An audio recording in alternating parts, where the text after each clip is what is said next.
اس سے سارا بیلنس جو ہے یہ خراب ہوگا. اور اس میں کوئی شک نہیں کہ امریکہ اپنے اتحادیوں کے ساتھ جو بھی کہتا رہے, اس وقت چین روس کے ساتھ کھڑا ہے. اور میں پاکستان کو ایک کریڈٹ ہمیشہ سے دیتا ہوں کہ یہ بات, یہ تحریک بنیادی طور پہ پاکستان نے چند سال پہلے طے کی تھی کہ جو علاقائی مسائل ہیں اس کا حل علاقائی فورسز نے مل بیٹھ کے کرنا ہے. اور میں سمجھتا ہوں کہ اگر یہی اصول کار فرما ہوا, یہ افغانستان کی صورتحال دیکھ لیں کہ بگاڑ کس نے پیدا کیا تھا, اور اب بھی جو افغانستان کے اندر تھوڑا بہت وہاں پر امن قائم ہوا ہے تو انہی علاقائی فورسز کی وجہ سے قائم ہوا ہے. اور جس افغانستان کا بگاڑ امریکہ نے پیدا کیا تھا وہ تو ڈالرز پہ سام بن کے بیٹھا ہوا ہے. لیکن سلمان صاحب اس وقت آپ کیا توقع کر رہے ہیں امریکہ سے؟ امریکہ کس طرح سے مدد کرے یوکرین کی؟ کہ اپنی فوجیں وہاں پر بھیج دے, ڈائریکٹ روس اور امریکہ آمنے سامنے ہو جائیں, دو بڑی قوتیں آمنے سامنے آئیں گی تو کیا صورتحال ہوگی؟ وہ بات ہے کہ یہ تو اس پریزیڈنٹ سے پوچھنا چاہیے نا جو اس توقع پہ بیٹھا تھا. اور وہ جو ایک انگریزی کہاوت ہے اس کا ترجمہ یہ ہے کہ کوئی ملک بھی اپنے پچھواڑے میں کسی کو گلی ڈنڈا کھیلنے کی اجازت نہیں دیتا. تو بات یہ ہے کہ رشیا کو, ابھی رشیا والوں کو وہ اپنی وہ تاریخ یاد آ رہی ہے جس میں یہ ساری سٹیٹس ان کے انڈر تھی, لہٰذا ایک نئی صورتحال طاری ہو رہی ہے. اس میں پاکستان ہمیں اپنا دیکھنا چاہیے کہ کیا ہم اس ساری صورتحال کے اندر بیلنس کر پائیں گے, یہ امپورٹنٹ ہے. اور تاریخ کا سب سے بڑا سبق یہ ہے کہ فریب زندگی ہے سہاروں کی زندگی. سہاروں پہ چلنے کی بجائے جب تک آپ اقتصادی حوالے سے, معاشی حوالے سے, عسکری حوالے سے آپ خود طاقتور نہیں ہوں گے, کوئی آپ کی مدد کے لیے نہیں آتا. ٹھیک ہے, لیکن ڈاکٹر صاحب موجودہ صورتحال کیا رخ اختیار کر رہی ہے اور معیشت پر اس کا کیا اثرات مرتب ہوں گے؟ کیونکہ گزشتہ روز ہم دیکھ رہے تھے کہ پوری دنیا کے اسٹاک مارکیٹ جو ہیں وہ کریش کر رہی تھی, کئی پوائنٹس نیچے گر گئی تھی. ہم ایک نئی سرد جنگ کی طرف جا رہے ہیں؟ دیکھیے اس قسم کی سرد جنگ کی طرف تو نہیں جا رہا ہے جس قسم کی سرد جنگ ہم نے 60s میں 1960s میں دیکھی یا 70s میں دیکھی. اب جو ہے وہ ایک مختلف قسم کی سرد جنگ کہہ لیں یا جو مرضی کہہ لیں.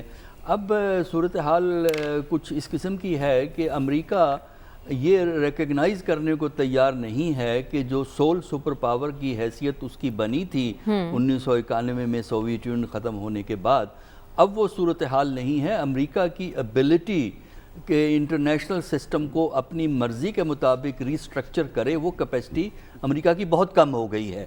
اب اس میں جھگڑا یہی تھا کہ سوویت یونین جو تھا اس کے بعد رشیا آیا 91 سے, ان کا یہ ایک پالیسی ہے کہ ان کے سیکیورٹی انٹرسٹ ہیں ایڈجوائننگ سٹیٹ میں, لہذا سینٹرل ایشیا ہو یا ایسٹرن یورپ کی وہ سٹیٹس جو کہ بارڈر شیئر کرتی ہیں, جارجیا ہے, یہ یوکرین ہے, ان سٹیٹس میں وہ نہیں چاہتے کہ کوئی یہ مغربی سیکیورٹی نیٹ ورک کا حصہ بنے, نیٹو کا حصہ بنے.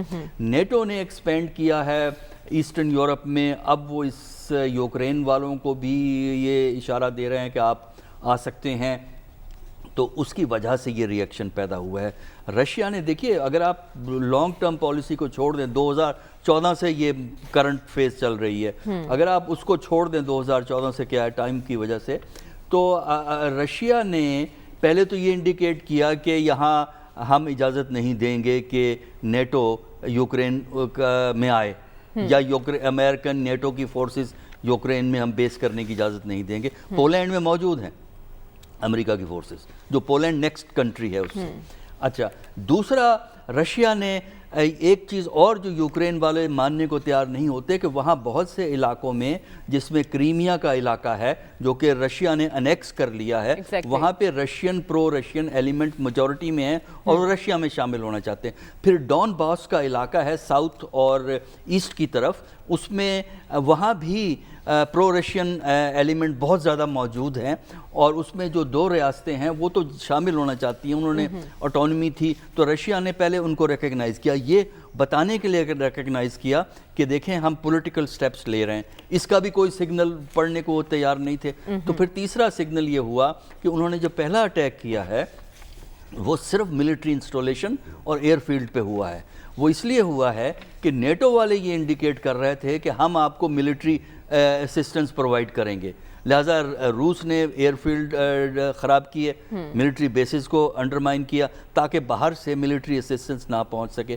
اب جو تھوڑی بہت ایکسپینشن انہوں نے اور علاقوں میں کی، زیادہ ایکٹیویٹی ڈون باس کے علاقے میں ہے جس میں سیپریٹزم کا ایلیمنٹ بہت سٹرونگ ہے۔ یہ وہ علاقے ہیں جو یوکرین سے علیحدہ ہونا چاہتے ہیں، تو یوکرین کو یہ کہ بھی ریکگنائز کرنا چاہیے کہ اندرونی مسائل ایسے ہیں جس میں یوکرین کی ability to resist Soviet Union وہ بڑی لمیٹڈ ہو جاتی ہے، لیکن جب آپ نہیں مانیں گے تو پھر یہی حال ہوتا ہے۔ طاقت کا استعمال ہی مسائل کا حل ہے ڈاکٹر صاحب؟ دیکھیں، طاقت کا استعمال اس وقت آتا ہے جب آپ سیاسی میدان میں جو سیاسی راستے موجود ہوتے ہیں اس میں صرف اور صرف اپنی مرضی چاہتے ہیں۔ امن روس بھی چاہتا ہے، امن امریکہ بھی چاہتا ہے، یوکرین بھی چاہتا ہے، لیکن اپنی اپنی مرضی کا امن چاہتے ہیں، اپنی اپنی خواہش کا امن چاہتے ہیں۔ امن اگر آپ نے لینا ہوتا ہے تو آپ کے لیے لازم ہوتا ہے کہ آپ کوئی درمیانہ راستہ نکالیں، آپ کوئی طریقہ کار نکالیں۔ ایک بات جو 1991 میں تو نہیں تھی لیکن اس کے کوئی 10 سال کے بعد آ گئی تھی کہ سینٹرل ایشیا کے اندر بھی اگر امریکہ آئے گا رشیا ریزسٹ کرے گا، اگر یوکرین میں آئے گا، جارجیا میں تو اب آ ہی نہیں سکتا، ایک وقت میں ایفرٹ کی ہے، تو رشیا اس کو ریزسٹ کرے گا کیونکہ رشیا یہ نہیں چاہتا کہ نیٹو اس کے بارڈر پہ پہنچے۔ دیکھیے ابھی کچھ عرصہ ہوئے قازقستان، جنوری میں قازقستان میں ایک بڑی میس ریولٹ ہوا تھا، بہت سے لوگ بیچارے مارے گئے اس ہنگامے میں حکومت کے خلاف۔ اس میں بھی سیکیورٹی کے لیے جو ہے انہوں نے رشین فورسز کو طلب کیا۔ جو کرگستان ہے وہاں، ازبکستان ہے وہاں، ان کی جو ایکسٹرنل سیکیورٹی ہے وہ رشیا ان کو ہیلپ کر رہا ہے۔ تو یہ بڑی واضح طور پہ چیز تھی، لیکن چونکہ ایسٹرن یورپ میں بڑا عرصہ سوویت یونین کے انڈر وہ رہ چکے ہیں، لہٰذا ان کا ٹینڈنسی ویسٹ کی طرف ہے کیونکہ ان کو گلیمر نظر آتا ہے، ان کو ویلتھ نظر آتی ہے، لہٰذا یہ یوکرین میں ڈیوائیڈڈ ہیں۔ یوکرین میں جو گورنمنٹ جو تھی جو کہ روس کے ساتھ ایک بیلنس سے چل رہی تھی، ان کو پتہ تھا کہ روس کی پالیسی کیا ہے، لہٰذا اس سینسٹیویٹی کا خیال رکھ رہے تھے۔ اب جو نئی حکومت آئی ہے وہ چونکہ اس سینسٹیویٹی کا خیال نہیں رکھی تھی، اس کا خیال تھا کہ نیٹو مدد کر دے گا، لیکن ایک بات بڑی واضح تھی، جو انٹرنیشنل پالیٹکس کو جانتے ہیں ان کو یہ پتہ تھا کہ امریکہ اور نیٹو اپنی فورسز ایک دفعہ جنگ شروع ہو گئی تو لینڈ نہیں کروا سکتے، اس سے پہلے کروا سکتے ہیں، وہاں لینڈ نہیں کروا سکیں گے، لہٰذا اب وہ مدد ان کو نہیں دستیاب ہے۔ اس کا ڈپلومیٹک حل ہے، اس کا بڑا آسان طریقہ ہے۔ آج اگر نیٹو اور امریکہ یہ اعلان کر دے کہ ہمارا کوئی پلان نہیں ہے اس کو یوکرین کو نیٹو میں شامل کرنے کا، آپ یہ دیکھیں گا کہ ٹینشن ایک دم سے ڈیفیوز ہو جائے گی۔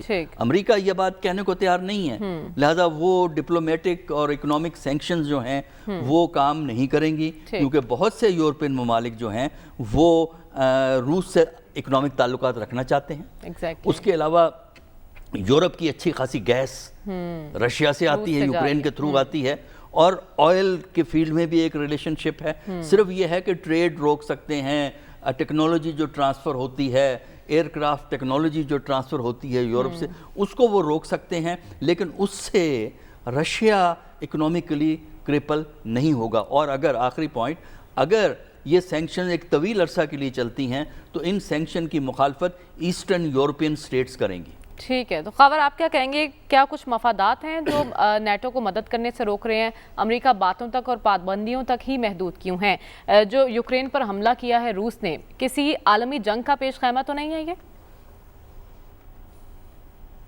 جی، اس میں تو کوئی دو رائے نہیں ہے کہ اس وقت حالات کافی زیادہ گمبھیر ہیں، اور جس طرح ابھی بات بھی کی گئی، تھوڑا سا اس کا جو بیک گراؤنڈ بھی بتایا گیا، وہ ایک شعر بھی ہے نا کہ حادثہ یکدم نہیں ہوتا، اس کے پیچھے برسوں کی پرورش ہوتی ہے۔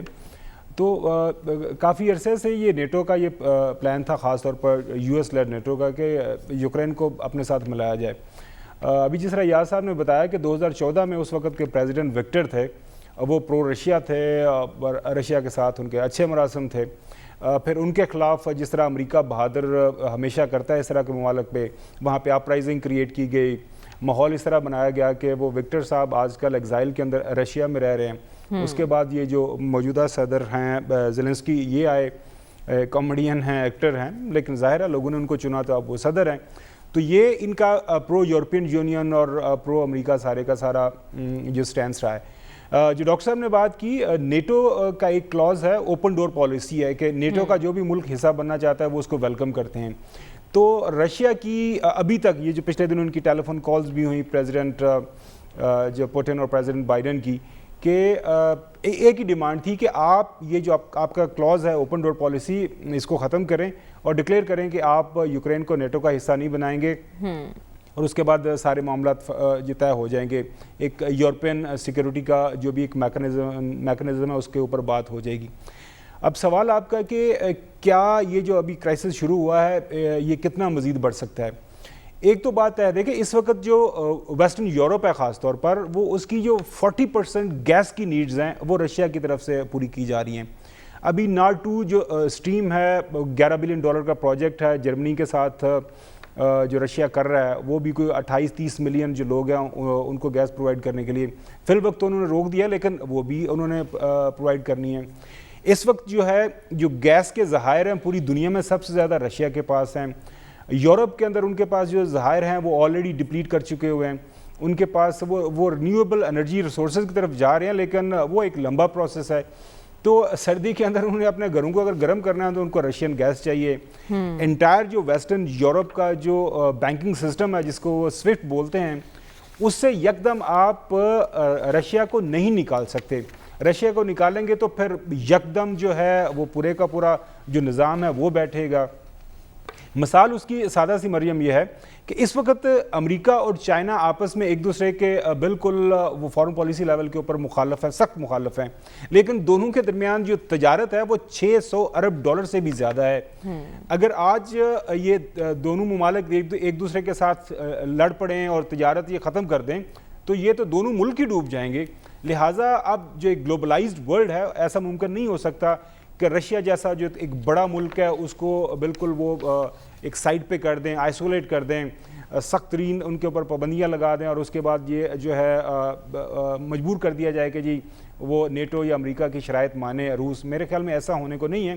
اب ظاہر ہے جب اس طرح کا معاملہ شروع ہوتا ہے جس طرح شروع ہو گیا ہے, اب امریکہ نے اور اپنے کو 7,000 فوجی ساتھ جو پولینڈ کے اندر بھجوا دیے ہوئے ہیں, چونکہ نیٹو کے اندر وہ ہے, اور وہ اس کے جو ایسٹرن فلینکس ہیں ان کو وہ مضبوط کرنے کی کوشش کر رہے ہیں کہ ایسا نہ ہو کہ رشیا وہاں سے یوکرین سے آگے پولینڈ کی طرف منہ کر لے, جو باقی لتھوانیا ہے آگے جو چھوٹے چھوٹے ممالک ہیں اس کی طرف نہ اپنے آپ کو پھیلانا شروع کر دے. کیونکہ کچھ لوگوں کا خیال ہے یہ ہے کہ پوٹن کا یہ ارادہ ہے کہ جو پرانا جو USSR ہے اسی کی جیوگرافی کو بحال کیا جائے. لیکن پریزیڈنٹ پوٹن کی ابھی تک جو سٹیٹمنٹس آئی ہیں وہ یہی ہیں کہ ہم نہ تو اس کے اوپر قبضہ کرنا چاہتے ہیں, لیکن ہمارے کنسرن ہے, سیکیورٹی کنسرن ہے. اور جیسا ڈاکٹر صاحب نے بڑے اچھے طریقے سے ایکسپلین کر دیا کہ اگر نیٹو ہمسائے میں آ جاتا ہے تو پھر ظاہر ہے نیٹو کے پیچھے ایک بہت بڑی طاقت ہے. وہاں ان کے جو 30 کے قریب ممالک ہیں ان کی تمام کی جو ملٹری ہے کمبائنڈ ہو جاتی ہے, کیونکہ اس کے تحت نیٹو کے انڈر اگر کسی بھی ایک ملک کے اوپر حملہ ہوتا ہے پھر وہ تمام جو نیٹو ممالک کے اوپر حملہ اس کو کنسیڈر کیا جاتا ہے. تو جائز کنسرن ہے. ظاہر ہے بات چیت سے ہی مسئلے کا حل ہونا ہے, لیکن فی الوقت جو حالات لگ رہے ہیں کہ ابھی آئندہ چند دنوں میں تو ایسا ہمیں نہیں لگ رہا کہ کچھ سیز فائر ہوگا. جو رشیا جو اپنے مقاصد اس نے کو طے کیے ہیں اور سارا وہ پلان کر کے آیا ہے یوکرین میں, وہ اس طرح آرام سے وہ واپس نہیں جائے گا.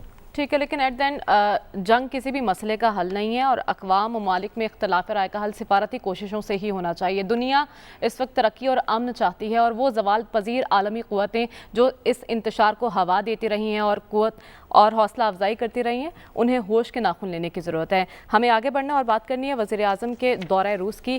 اس بحرانی صورتحال میں اس دورے کی ٹائمنگ کتنی اہم تھی اور اس دورے کے اثرات کیا ہوں گے, اسی پر بات کریں گے اس بریک کے بعد. اسٹے ود اس.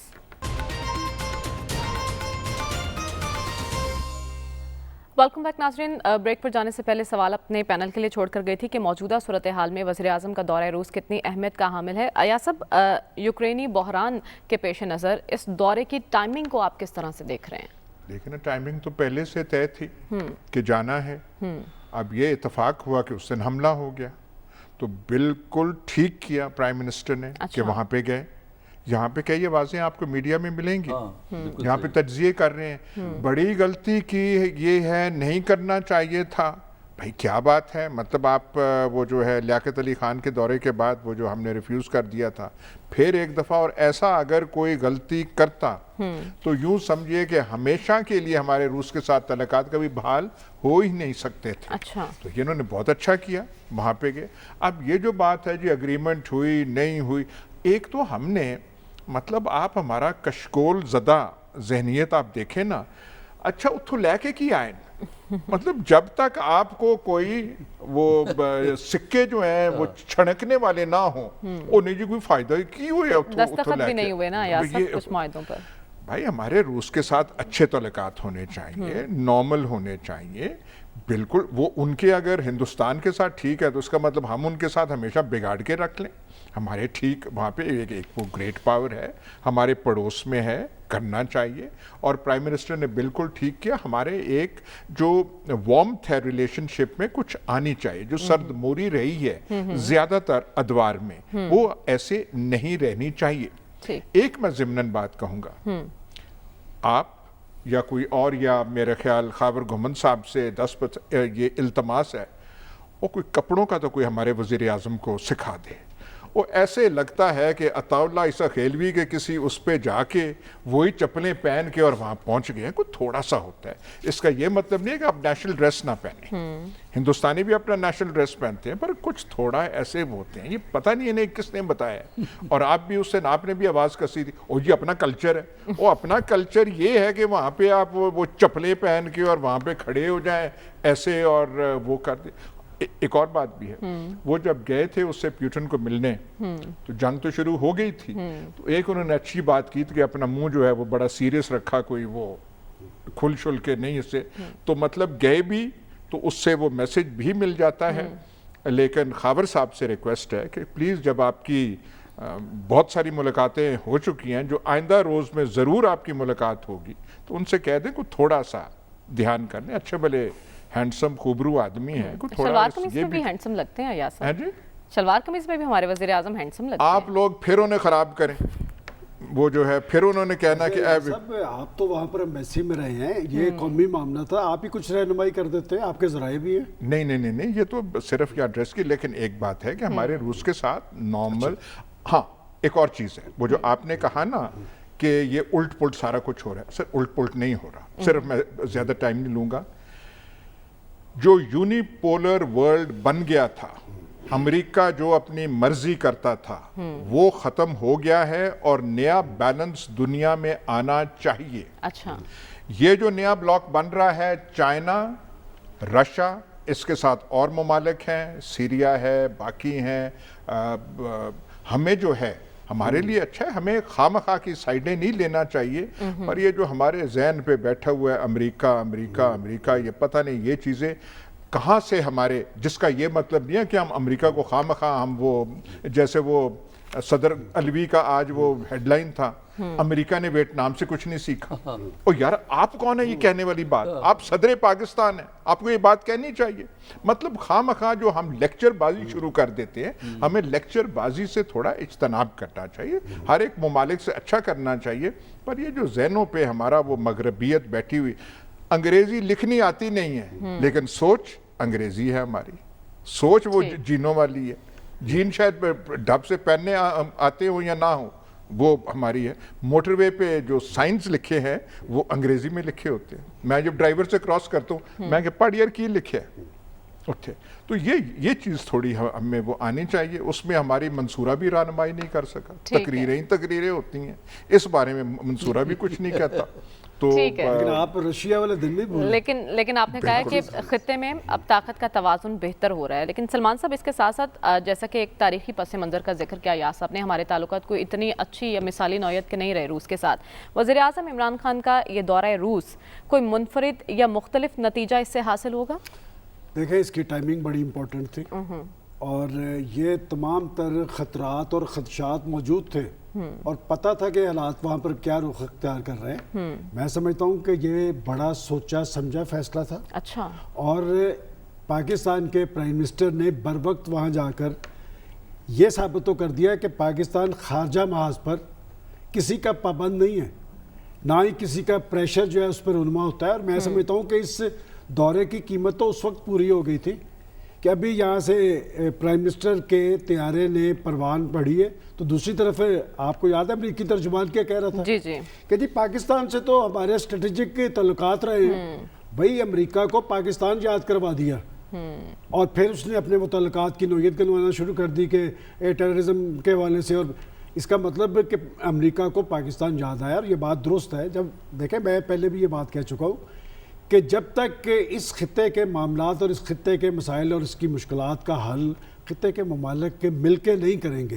البتہ رشیا کے حوالے سے رشیا کے ایک تاریخی تعلقات انڈیا کے ساتھ رہے ہیں، لیکن اگر ماضی کی ایک دہائی کے اندر دیکھیں تو پاکستان اور رشیا کے تعلقات میں بہتری آئی ہے.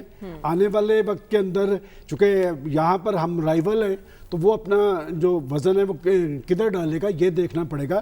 البتہ ایک نئی صف بندی ہو رہی عالمی سطح پر. اور میں نے پہلے سیگمنٹ میں بھی کہا تھا کہ امریکہ کو جب ہم دیکھتے ہیں کہ جی امریکہ کی پاکستان کے ساتھ جو تاریخ ہے وہ بے وفائی کی تاریخ ہے، اس لیے کہ اس خطے میں جب بھی وہ اپنا وزن ڈالتا ہے تو وہ ان کے ساتھ ڈالتا ہے. اور چین نے ہمیشہ پاکستان کو اپنا اسٹریٹجک پارٹنر رکھا ہے اور بنایا ہے، اور اس کا کہا بھی ہے. دیکھیں بات یہ ہے کہ جس صورتحال کے اندر ہم اس وقت کھڑے ہیں ہمیں اپنے مخلص دوستوں کا انتخاب کرنا ہے.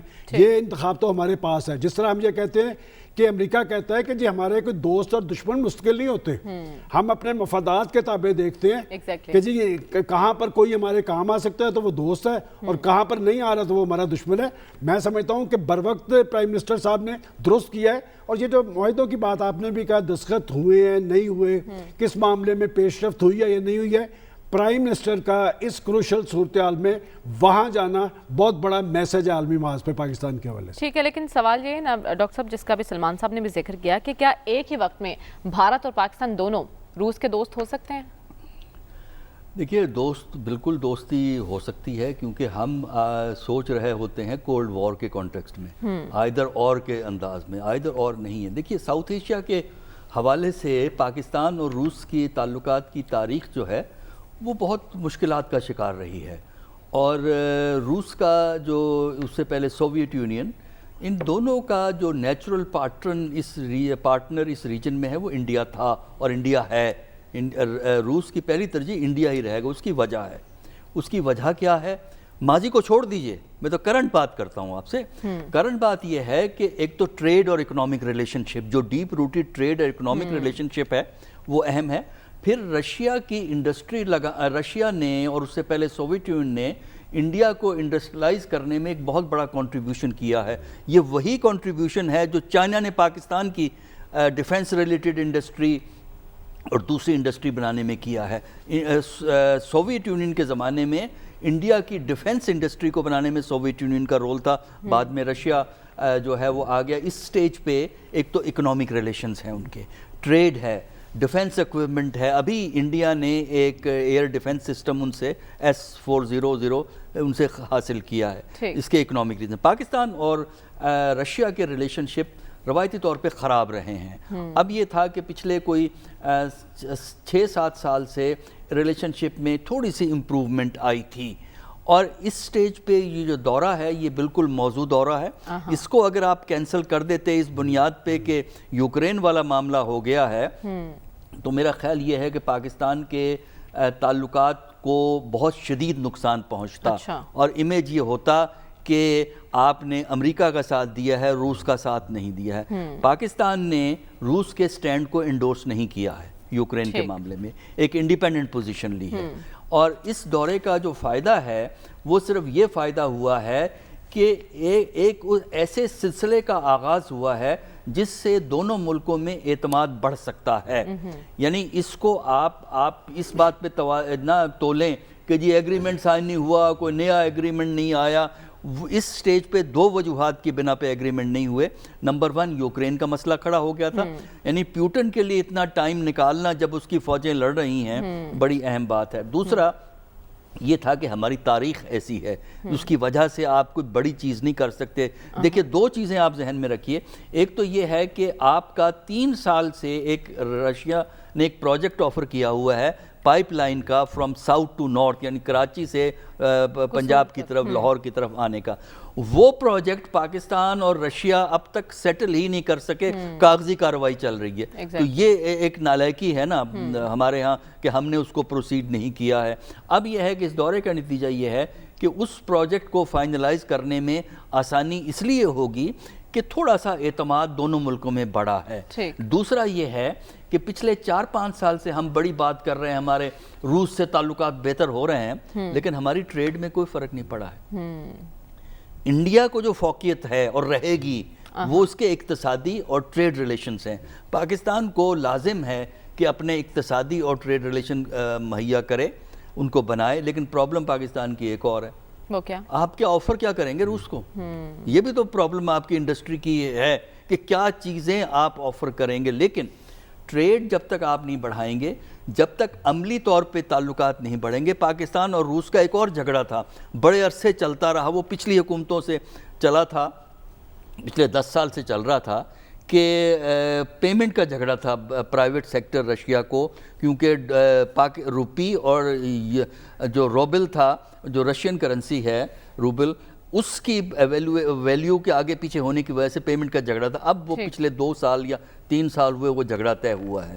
تو میرا خیال یہ ہے کہ ایک اپرچونٹی ہے، ڈیپینڈ اس بات پہ کرتا ہے کہ پاکستان اس کو کیش کس طرح کرتا ہے. لہٰذا ایک لانگ ٹرم پرسپیکٹو میں یہ دورہ اچھا کامیاب رہا ہے. لیکن اگر آپ وہی کاسائے گدائی میں آپ کو کچھ نظر نہیں آئے سکے تو پھر میرا خیال ہے آپ اس پہ اعتراض کر سکتے ہیں. ٹھیک ہے، لیکن خاور 3 گھنٹے صدر پیوٹن سے وزیر اعظم کی ملاقات ہوئی ہے. عالمی میڈیا کی زینت بنی رہی ہیں یہ خبریں. عالمی دنیا اس دورے کو کس طرح سے دیکھ رہی ہے، اور وزیر اعظم کا یہ دورہ مغربی ممالک کے ساتھ ہمارے تعلقات پر اثر انداز تو نہیں ہوگا؟ اچھا، ایک تو ظاہر ہے جس طرح ایاز صاحب نے بتایا کہ یہ دورہ کوئی اچانک سے نہیں ہوا. اس سے پہلے بھی پریزیڈنٹ پوٹن نے انوائٹ کیا تھا، پرائم منسٹر نہیں جا سکے.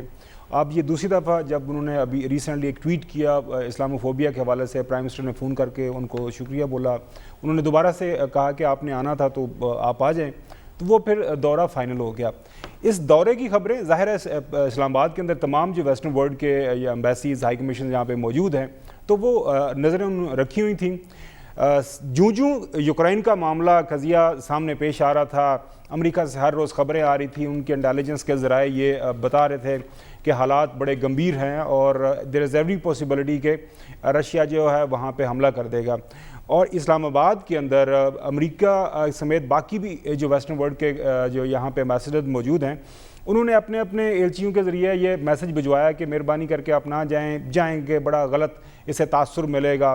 اچھا، اس خبر کو لے کے ہماری اطلاع کے مطابق جو ہے پرائم منسٹر نے کچھ جو فارمر فارن سیکرٹریز ہیں ان کو بلایا، ملٹری اسٹیبلشمنٹ کے ساتھ مشورہ کیا، تو پوری ڈیو ڈیلیجنس کر کے تمام اطراف سے ان پٹ لے کے، فیڈ بیک لے کے یہ فیصلہ کیا گیا کہ ہمیں اس جو ہے وزٹ کے اوپر جانا ہے اور وہاں پہ جانا چاہیے. بالکل صحیح کہا گیا کہ اگر ہم یہ انکار کر دیتے، کوئی بہانہ لگا کے یا کوئی بھی وجہ بتا دیتے، تو ظاہر ہے رشیا کے اپنے ریسورسز ہیں، ان کے پہ سورسز آف انفارمیشن ہے، تو پتہ تو ان کو بھی چل جانا تھا کہ ہم کیوں نہیں جا رہے. تو یہ ایک بڑا بولڈ ڈیسیژن تھا موجودہ حالات و واقعات کو سامنے رکھتے ہوئے. پرائم منسٹر پاکستان کا وہاں پہ موجود ہونا ہی ان اٹ سیلف ایک بڑی ڈیولپمنٹ تھی. ٹھیک، آپ کا سوال کہ ویسٹرن ورلڈ کے ساتھ ہمارے خاص طور پر امریکہ کے ساتھ ہمارے تعلقات ہیں، اس کے اوپر اس کے کیا اثرات پڑیں گے.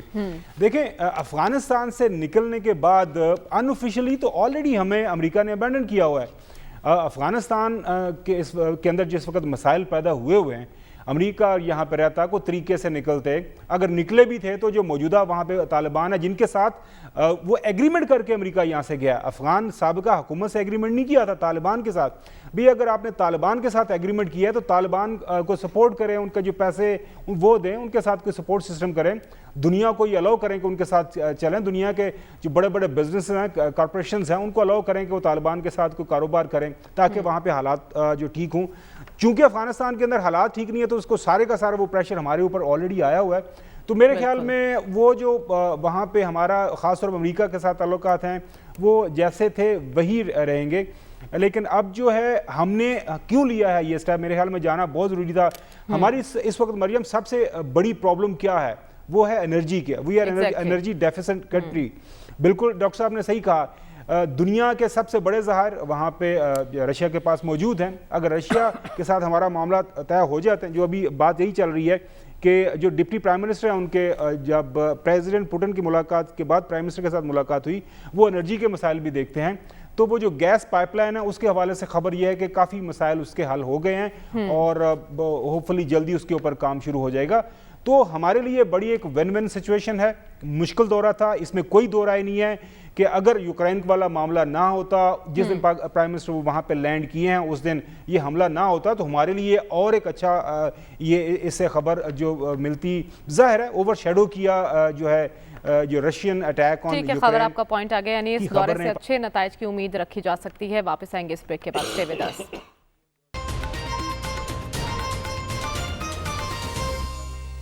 ویلکم بیک ناظرین. ہمارے پینل کی رائے کے مطابق وقت کا تقاضا یہی ہے کہ پاکستان اور روس کے تعلقات ماضی کی یادوں پر غالب آئیں اور روشن مستقبل کے پیش نظر نئی پہل کی جائے. آج کے پروگرام سے ہمیں اجازت دیجیے. آپ سے انشاءاللہ کل ملاقات ہوگی. اللہ حافظ.